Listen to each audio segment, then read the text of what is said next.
eu corrigia, ontem eu fiz isso aqui com vocês, eu corrigi essas atividades eu expliquei que eram importantes para poder revisar conceitos e tal, e no final dela eu mostrei esse mapa e coloquei aqui para vocês, ó. Estava bem nítido aqui, né, para responder as questões seguintes. Eram 5 questões. 5 questões. Sabe? Então, está tendo um problema aí de comunicação, eu devo estar falando grego, deve ser isso. Tá? Vou até salvar isso aqui. Vou guardar aqui para depois.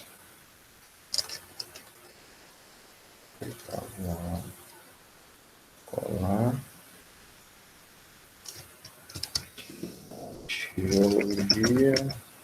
Beleza. 816, 2105, 2105. Bom, seguindo aqui com a correção, então, deixei aqui o material aqui.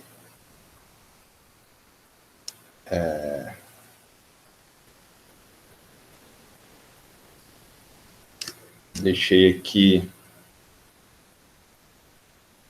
Cadê a atividade? Tá aqui. Então, a atividade foi dada aqui, né? Então, aponte as principais características geológicas e geomorfológicas dos pontos, né, em destaque. Então, eu passei esse mapa, né? A gente relacionou esse mapa com aquele primeiro mapa das placas tectônicas, né? Eu usei esse slide aqui sobre geologia e geomorfologia do continente americano, né? Deixei aqui, foi o assunto da aula de ontem.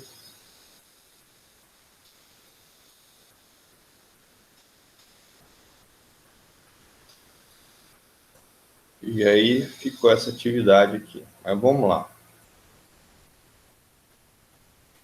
Então, só para recapitular aqui, a gente tem aqui no continente americano, né, esse mapa aqui das placas tectônicas, e é importante a gente ter a leitura delas, porque os contextos, né, geológicos, aqui no caso aqui dos contatos de placas tectônicas, em especial nessa parte oeste aqui, a gente pode notar a relação com a formação de montanhas, relevos mais recentes, né, como é o caso dos dobramentos modernos, e alguns outros eventos geológicos que podem comprometer a vida humana, né? Como, por exemplo, vulcões, terremotos, entre outros, né?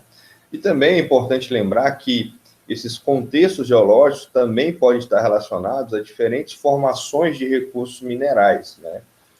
Então, essa borda, esse lado leste, né, igual está aqui na placa sul-americana, aqui no número 3, ou até mesmo essa parte leste aqui dos Estados Unidos, a gente vai ter diferentes tipos de recursos minerais inerentes à formação geológica que ali existe, né? Então, a gente está falando de regiões que tem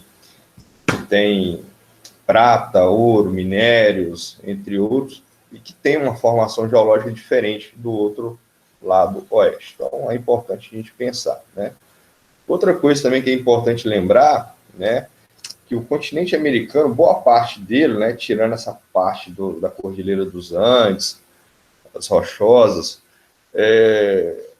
já existia durante o período da Pangeia, né? Então, após a fragmentação da Pangeia, né, a divisão dos continentes ali e assim sucessivamente, foram, na verdade, alterando a forma, né, do continente americano, mas ao mesmo tempo já preservando o que já existia, principalmente no que tange ao Brasil, né? Se a gente pegar o Brasil, a gente vai ver que a nossa formação geológica ela é demasiadamente antiga, velha, né?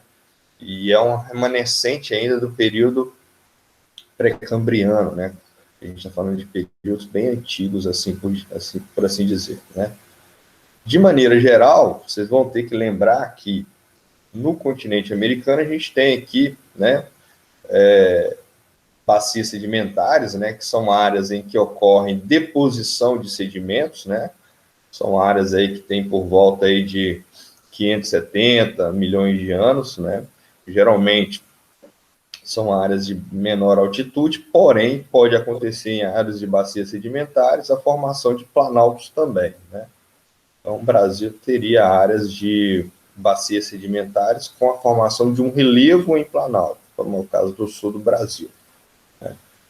Uma coisa importante de lembrar das bacias sedimentares é que você tem aqui a possibilidade de encontrar recursos minerais.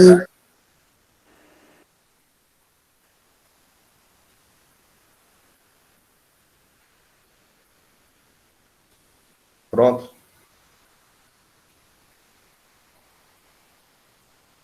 Alguém fez alguma pergunta aí?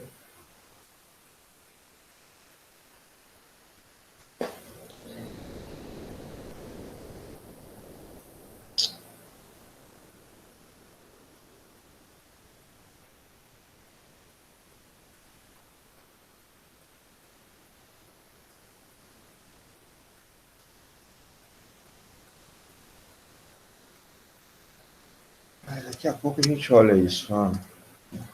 Atividade agora, não perguntar isso.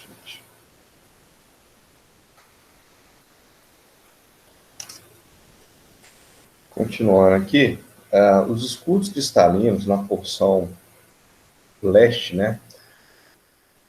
O que seria a porção leste aqui? Lá do Oceano Atlântico como referência, tanto no Brasil quanto no continente americano, na América do Norte, a gente vai ter ali áreas em que você vai ter rochas mais resistentes, como os granitos, guinaices, né? Você também pode ter a formação de maciços antigos, né? O que seriam esses maciços antigos ou dobramentos antigos? São antigas cadeias montanhosas, né, que foram formadas ali antes do Pangeia, né, muito antes, melhor dizendo, e que, com o passar do tempo, elas estabilizaram, né, a convergência das placas tectônicas se estabilizaram, e aí forma um relevo que tem uma condição de predominar o processo erosivo, né? Também a gente pode associar esse tipo de estrutura geológica no território americano, assim também como no Brasil, né? E a última aí, as cadeias orogenéticas, né, que a gente fez a correção do exercício ontem em cima desses conceitos, e aí destaca esse lado aqui oeste, né, onde tem aqui a Cordilheira dos Andes e as montanhas rochosas aqui no sul, tá? Então aqui é um contexto geológico importante, né? E aí o nosso mapa de análise, né, que aí já entra mais especificamente na questão do relevo. Então aqui a ideia era exercitar com vocês a capacidade de discernimento de leitura e interpretação de mapas, no caso aqui um mapa físico, né, um mapa de altitude, né, ou mapa de altimetria, e aí a gente consegue relacionar a altitude média das áreas em verde, amarelo, marrom, esse marrom mais escuro, com um determinado nível de altitude, né? É importante ter em mente que todo mapa presente numa questão, presente num texto, ele subsidia o entendimento do que se está estudando, do que se está lendo, ou do que se quer responder. Então, o mapa, ele basicamente vai trazer informações. E nesse caso aqui, esse mapa aqui, ele traz para a gente informações referentes a relevo. Então, olhando aqui de maneira grosseira, digamos assim, você consegue saber onde é melhor para fazer uma agricultura, onde é melhor para fazer uma hidrelétrica, onde é melhor para construir, né? Lugares que têm mais risco de erosão, de inundação. Então, ter essa leitura no mapa é importante. Inclusive, é uma habilidade e competência muito cobrada no Enem também. Então, por isso que a gente trabalhou esse mapa aqui como forma de treinar essa percepção para além, né, da simples decoreba aí de sempre. No caso aqui, a gente tem um mapa da América do Norte, né, destacando aí Estados Unidos, Canadá e o México. Então, aqui a gente tem os efeitos da Cordilheira das Rochosas, né, e aqui a Sierra Mestra Ocidental no México, tá, a parte mais alta do México. Você pode observar essa parte no interior aqui dos Estados Unidos, é formado por planícies, né, E aqui a gente tem a pontinha aqui dos Apalaches, né, que são áreas de escudos cristalinos, além de alguns maciços antigos, né.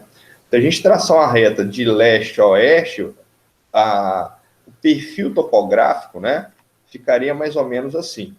Então, aqui também é um documento importante da gente ler também, né, que aqui a gente consegue interpretar como é que está disposto o relevo no sentido leste-oeste.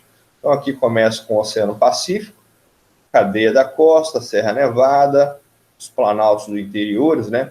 Basicamente, essa região aqui sofre influência dos contatos de placas tectônicas. Então, na verdade, você tem o que a gente chama de uma escada, né? Vai subindo em degraus aqui, até chegar no ponto mais alto, que seria, propriamente dito, as montanhas rochosas. Do outro lado dela, né? Na vertente leste, aí a gente começa a passar por um processo de rebaixamento, né? E aí começa a entrar na parte central, essa parte mais verde aqui, melhor dizendo, que seria a planície central norte-americana, né?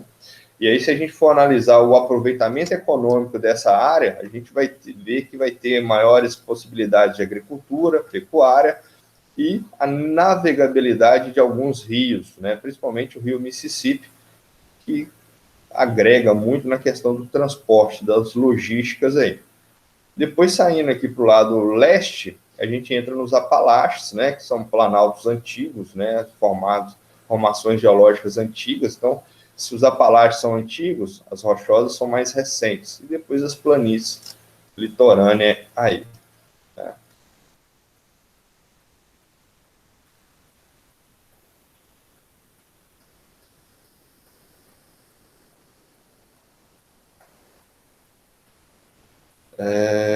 Continuando aqui a explicação. Depois a gente entra na América Central, né? A América Central, basicamente, a gente vai ter dois contextos, né? O primeiro é o contexto da parte continental, né? Que aqui segue o México, aí entra de Guatemala, Belize, Honduras, Nicarágua, etc., até chegar no Panamá, né? A região mais estreitinha do continente americano, né? Então aqui a gente tem o relevo aqui no mapa maior aqui. E as ilhas do Caribe, né? Cuba, Bahamas, né? Haiti, República Dominicana, essas ilhas que muitas delas têm origem de formação vulcânica, né? E chama atenção ao fato, né, de que nessa região aqui a gente tem uma pontinha aqui de contato de placa, onde afeta drasticamente o Haiti, né, que é um país bem vulnerável do ponto de vista dos terremotos. Depois a gente entra na América do Sul, né, já no nosso contexto local, né?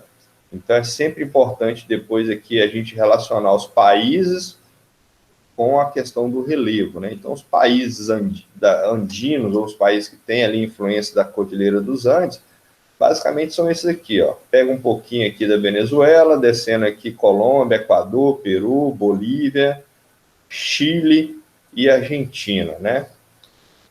Paraguai e Uruguai já estão na que a gente chama na planície do Chaco, né? Ou numa região de sedimentação que não tem influência direta da Cordilheira dos Andes, tá?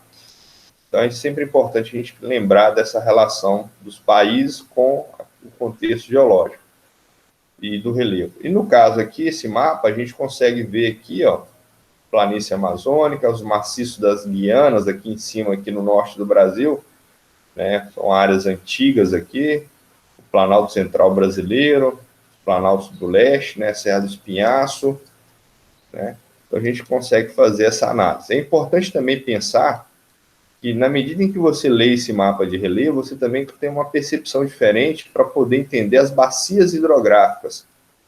Ou seja, né, o Brasil, que é um país cheio de rios, né, com uma riqueza fluvial muito significativa, as suas bacias hidrográficas são divididas pela relação do relevo. Então, o que separa a bacia amazônica da bacia do Tocantins-Araguaia é um relevo. O que separa o São Francisco do Rio Doce, por exemplo, são relevos, né? Então a gente tem essa leitura também importante, né? Aqui eu tenho aqui o perfil topográfico, né, da região da América do Sul. Então ficaria mais ou menos assim, de oeste para leste, né? Então aqui saindo dessa área mais marrom aqui, mais escura, a gente vai ter as Cordilheiras dos Andes, né, um altiplano. Inclusive nesse altiplano é possível encontrarmos algumas áreas de sedimentação, né? Você tem o deserto do sal, você tem alguns fósseis, você tem algumas regiões de sedimentação, né? Aí aqui parte para o teto da América do Sul, né? Está ali o Monte Aconcagua e depois começa descendo. E aí entra na região do Rio Paraguai, as planícies central, né? Dependendo do lugar, passa pelo Pantanal. E aí depois entra nos planaltos chapados da Bacia do Paraná, que é mais ou menos essa região aqui, onde está a hidrelétrica de Itaipu, né? E depois entra aqui do lado leste, planaltos e serras do leste, então a gente pode pegar ali a Serra do Mar, né? Segue ali Teresópolis no Rio, né? Então você tem todo um alinhamento de serras aqui nesse pedaço e chega na planície litorânea, né? Em especial. Então aqui a gente tem a nossa morfologia detalhada aqui, e aqui a gente tem algumas imagens, né, como o caso da Serra do Espinhaço, que pega aqui parte de São Paulo, Minas, Serra do Mar, e aqui Chapadas Diamantina, né, que foi formada a partir de processos tectônicos. Então aqui a gente tem essa conjectura aqui do que diz respeito ao relevo, à geologia do continente americano, que foi o assunto que a gente trabalhou aqui.